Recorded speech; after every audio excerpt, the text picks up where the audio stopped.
सोने चांदी का फूल मंगना, सोने चांदी का फूल मंगना, कृपा मंगिए तेरी, लग जाती है तेरे चरण महादेव, लग जाती मेरी, बस जाती है तेरे चरण महादेव, लग जाती मेरी। सोने चांदी बाकी मंगना, सोने चांदी बाकी मंगना, कृपा मंगिए तेरी, बस मैया तेरी चरना देर से लग जाती मेरी, बस जाती है तेरे चरना देर से लग जाती मेरी।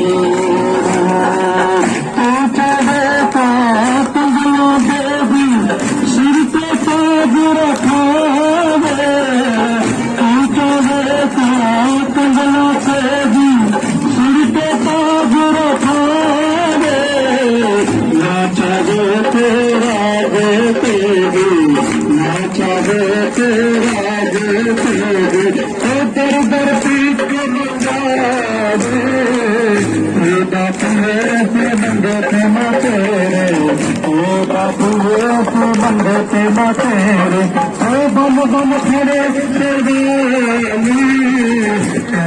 बात न किसे न कहना, बात न किसे न कहना, बात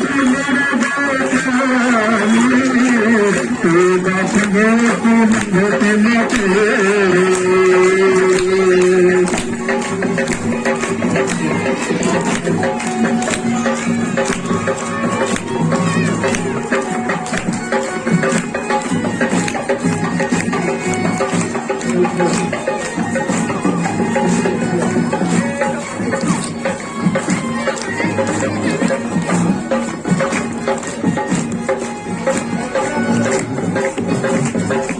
ना सोने का शुक्र चढ़ाया, ना सोने का शुक्र चढ़ाया, ना कोई चेत लाई, ना मस्तानी नाम तेरे, मन होश न छोड़ी, ना मस्तानी नाम तेरे, मन होश न छोड़ी।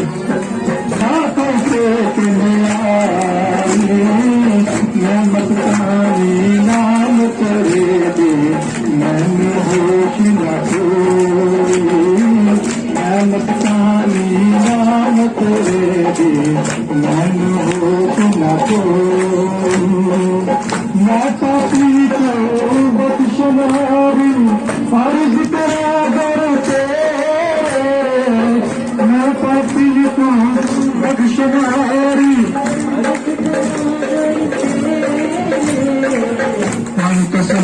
जब छोटा हथिया, जब छोटा हथिया, ऊपर बच जुलाई मेरे, बाती है सिंह तुम तेरे, बल बल खड़े शिवानी, बात न किसे न कहना, बात न किसे न कहना, की बड़े बच्चे बात ये कि माते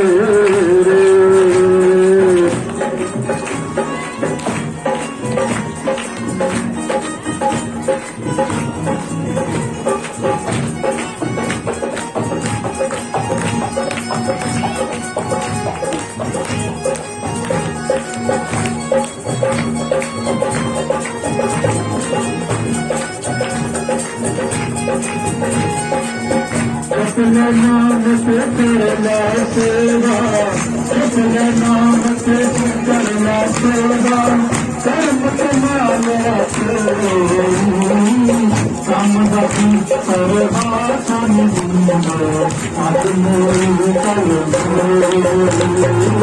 समझी परवासन जिंदो आज मोरी चलो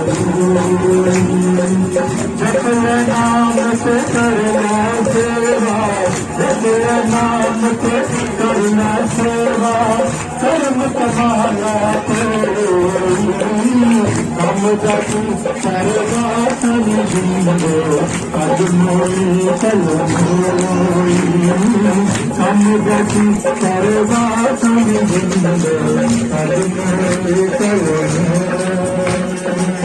उस वेले मरे जाने वाला कौन सुने हर जानी उस वेले मरे जाने वाला कौन सुने हर जानी उस दिन चार कहरा मोरे उस दिन चार कहरा मोरे चकले चकले तो बाकी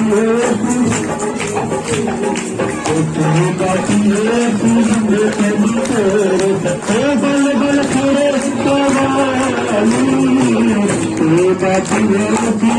के मातेरे बन बन छोड़ो पहले कहना पहले कहना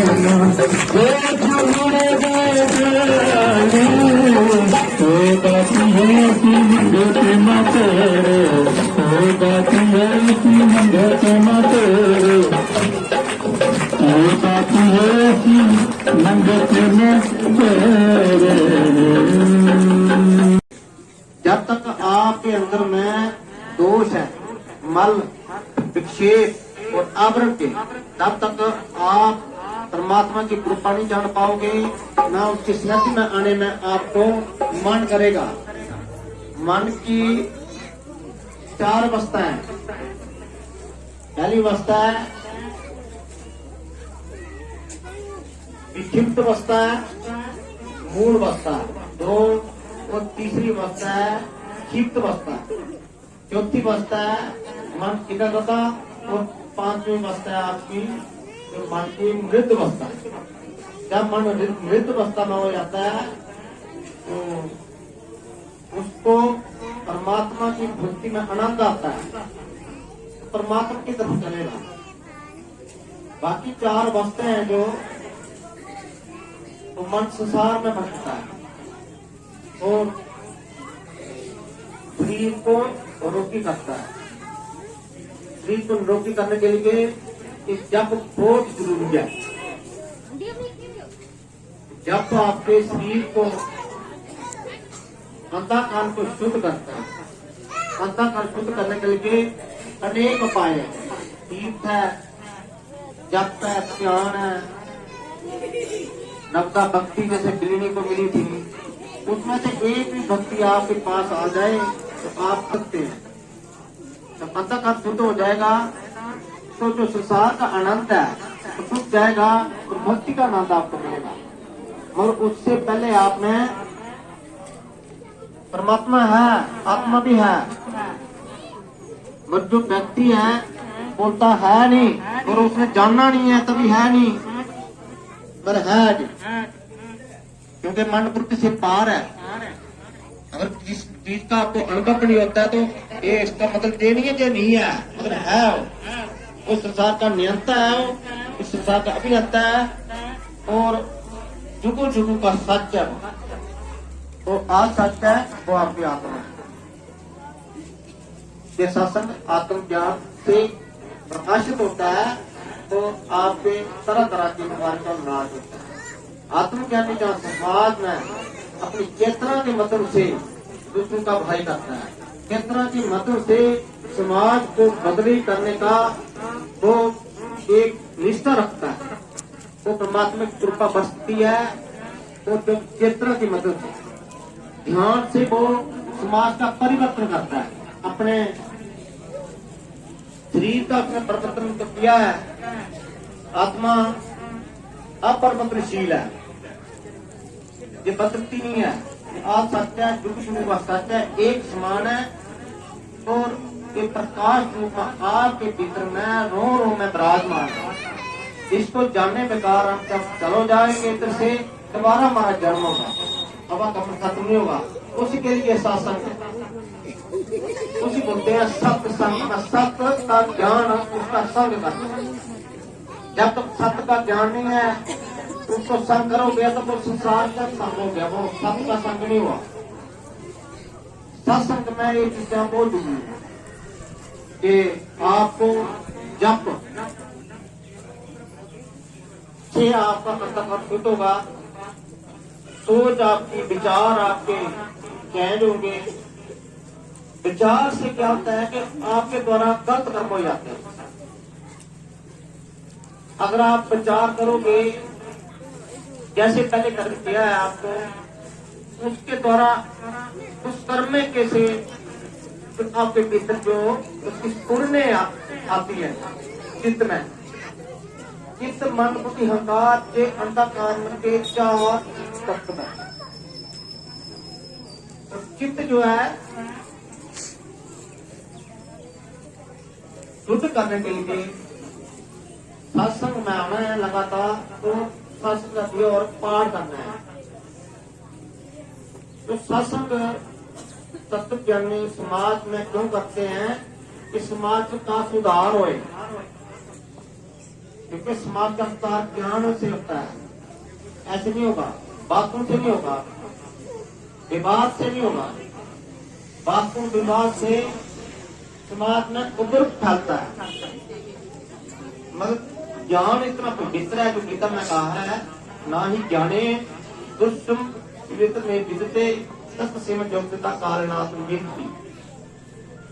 भगवान कृष्ण ने अर्जुन को कहा था जो गीता का ज्ञान है ये मेरा तत्व है, और जो आत्मा का जिस मेरे भक्त में जो प्रवेश करता है उसके भीतर मैं ही काम करता हूँ, और वो पूरे समाज को पवित्र करता है। इसलिए भक्त को समाज का एक सफाई कर्मचारी माना गया है, क्योंकि वो समाज को शुद्ध करता है। तरह तरह बीमारियों का नाश जो है वो अपनी चेतना के द्वारा, अपनी जो आत्म शक्ति के द्वारा लोगों को बदलाव करता है, बीमारियों पर नाश करता है। ये है आत्म तत्व जानने के जो लक्षण, और उसकी दृष्टि से, उसके कर्म से, जो भी कर्म करेगा वो अपने के लिए नहीं करेगा, वो समाज के लिए करेगा। आज गुरु मां का प्रकट दिसता है, इसका लोगों को मतलब नहीं पता है, क्योंकि एक होता है जन्म, मगर जो महापुरुष होते हैं इनका एक ज्योति दिवस मनाना पड़ता है। वो क्यों मनाना पड़ता है? क्योंकि समाज का जो भला करते हैं, समाज का जो प्रोत्साहित करते हैं, उनका कोई जन्म नहीं, एक बार जन्म होता है, दोबारा उसका जन्म नहीं होगा, तो अमरता के तत्व को प्राप्त हो जाते हैं, उनका ज्योति दिवस मनाना पड़ता है। और ये सर्वोत्तम मनाती है। इसी महीने में हर साल में गुरु मां का जो बर्थडे सेलिब्रेशन जो आप ज्योति मनाते हैं, तो इस बार कोरोना महामारी की वजह से हम इसको थोड़ा लेट हो गया है, मगर हर साल में जनवरी महीने में इसको मनाया जाता है।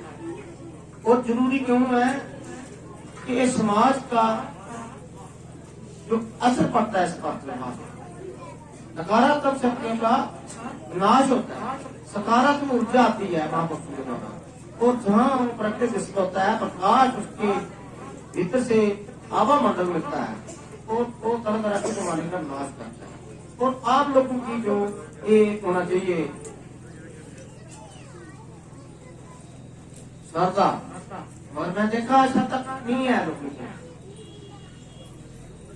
आपके रोग है लाखों रुपए लाके आप आते हैं इधर, और उनको का डांस हो जाता है, आप बैठते ही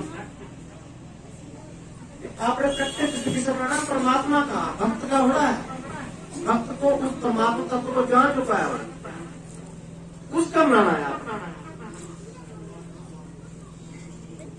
उसके लिए जो श्रद्धा भाव से देता है कृष्ण भगवान आपको बोला था कि मुझे पत्र पुष्प फलम कोई व्यक्ता जो मुझे फल देता है, पत्थर पुष्प भी देता है, मैं उसको ग्रहण कर देता हूँ। कुछ भी दोगे आप आज का दिन, तो उसको भक्त ग्रहण करता नहीं, परमात्मा ग्रहण, उसके भीतर परमात्मा ग्रहण करता है। जब कृष्ण भगवान रुद्र के पास गए थे सती करने के लिए कि वहां बात युद्ध में जो गोरु के लिए जो आपने जगह देनी है उसमें दे दो, फैसला करने के लिए गए थे। तो रुद्र ने उनको छप्पन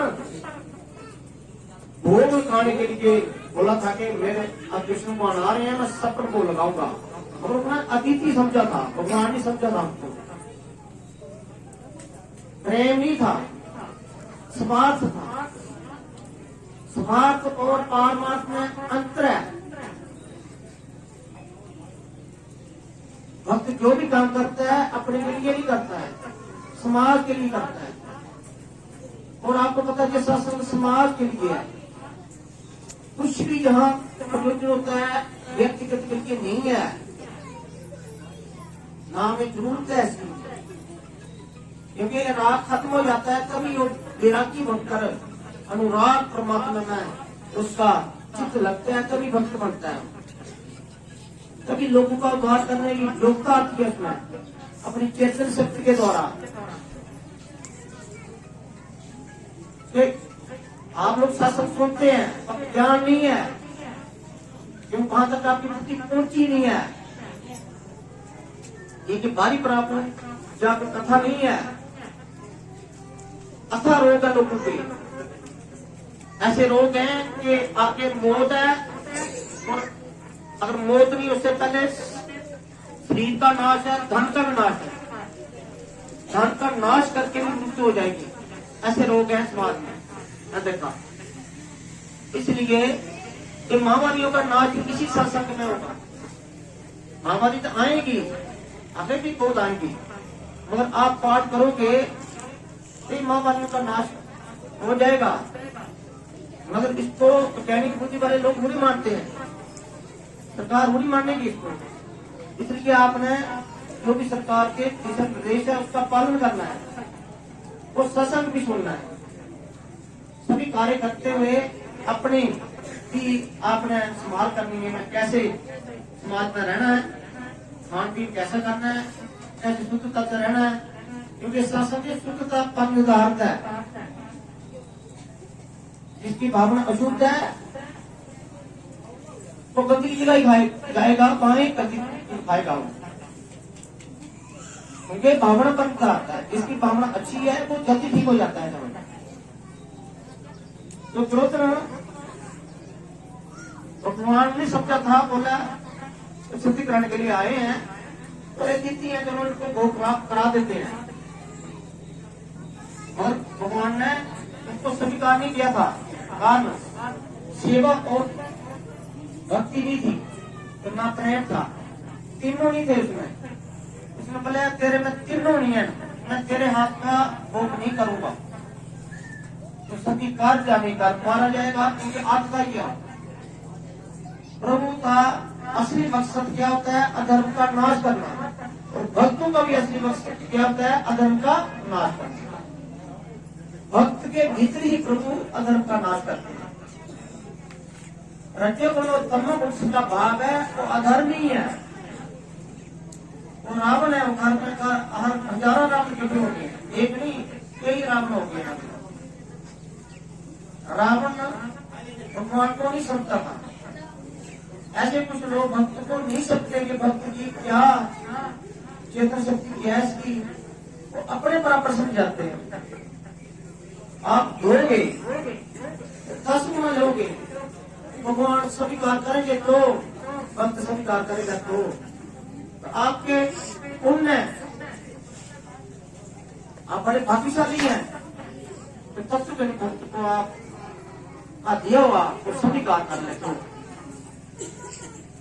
मगर सत्संग में लोग सिर्फ स्वार्थ के लिए आते हैं, देखा, पारमार्थ के लिए नहीं आते। तो कृष्ण भगवान रुद्र भक्तों को बोला कि भाई उनको भी दे दो हिस्सा। बोला मैं सुई की नोक के बराबर उनको नहीं दूंगा, दूंगा तो लड़ कर दूंगा। तो कृष्ण कुमार वहां से चल करा, वो भक्तों के अधीन है, भक्तों के पास वो बिना बुलाए चले जाते हैं। हुजूर के साथ रात गुजारी थी झोपड़ी में। हुजूर एक गरीब व्यक्ति था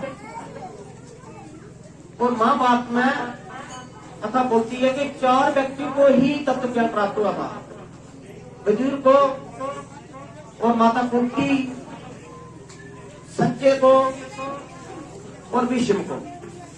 4 ही आपके तत्वज्ञानी थे। अर्जुन तत्वज्ञानी नहीं बना था, बाद में बना था, क्योंकि उसको परमात्मा का लगातार शासन सुना था। गीता ज्ञान, परमात्मा ने गीता ज्ञान लगातार जो है 18 दिन तक के शासन किया था। क्यों? कि मेरे भक्त का, अर्जुन का मोह नष्ट हो जाए। शासन में मोह का नाश होता है। नष्ट मोह स्मृति लगता तत्प्रसादा। ये मेरा मोह नष्ट हो गया है, अभी मेरी स्मृति जागृत होगी है। तो मैं आपके बच्चों को, आप मेरे गुरु हैं, आप भगवान हैं। अर्जुन पहले सखा मानता था, मित्र मानता था। जब 10वां अध्याय त्रास हुआ, गीता ज्ञान जो है उन्हें प्रकाशित किया, तो 10वें अध्याय अपनी विभूति बनाई। भगवान ने मेरी विभूति किया है, सारा संसार मेरी विभूति है। तो मैं कहा गया मनी वास्तव जी लोका जी होता सनातना, ये सनातन है कि ये जीव मेरा सनातन है, रत्न है। यही जन्म ले चुका है, यही आगे लेगा, ये मेरा अंश है। इसलिए कहा था जीव भूता जीव लोक के जीव भूता सनातन, मनी वास्तव जीव लोक पे जीव लोक भूता सनातन। ये जीव मेरा कई सालों से, कई युगों से चलता है, ये मेरा अंश है। इसलिए परमात्मा संसार में लोक हित के लिए भक्तों के भीतर काम करते हैं।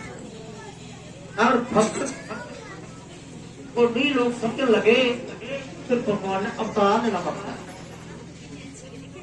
क्योंकि आजकल जो है प्रवृत्ति लोगों की है, संसार अविद्या उनके भीतर भरी हुई है, उनको भक्तों की कृपा नहीं समझते हैं।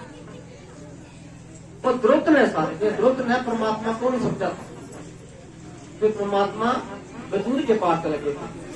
विदुर के पास खाने के लिए साग था कुछ, परमात्मा ने सभी भोग छट के साग में आनंद लिया था। विदुर की पत्नी इतने प्रेम में भगवान के साथ बात करती हुई केले के छिलके खिलाए। केला का आगे अंतर का जो केला था वो नहीं खिलाया, छिलके खिलाए। प्रभु खाते के छिलके, प्रभु प्रेम के भूखे हैं। ऐसे भक्त लोग भी प्रेम के भूखे हैं।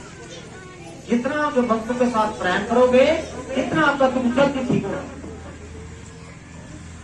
मुझे फोन करने की जरूरत नहीं करनी, मैं नहीं करता कुछ नहीं। अगर मेरे प्रति आपका प्रेम नहीं होगा, आपका दुख भी दूर नहीं होगा। पहले बताता हूँ, प्रेम की भाषा समझो। बिल्ली के पास प्रेम था, तो रोज क्या है, फुल चुपती थी वो रोज कि मेरे राम ने आना है, और राम के लिए रास्ता बनाती थी फूलों का। ये प्रेम था।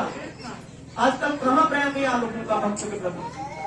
आजकल क्या है, गुरु जी ठीक नहीं हो रही है, तो करते हैं ठीक नहीं हो रही है, बस कृपा करो। कुछ लोग का झूठ बोल देते हैं मेरे साथ, रात को दोपहर मेरे साथ झूठ बोल के मैं उसे को देख लिया। हमें पता लगता है, हमें सब कुछ पता लग जाता है। अगर आप जहाँ बैठे ठीक हो रहे हैं, हमें पता लगता है आपका आप क्या करते हैं, क्या सत्संग में आपका क्या उपयोग है, क्या विरोध करते हैं सत्संग का, मुझे सब पता लग जाता है। बोलता नहीं हूं मैं आपको एक चेतावनी देता हूं कि ग्रुप पे चलो, ग्रुप पे ही मरो। अगर जब ठीक हो जाए ऐसे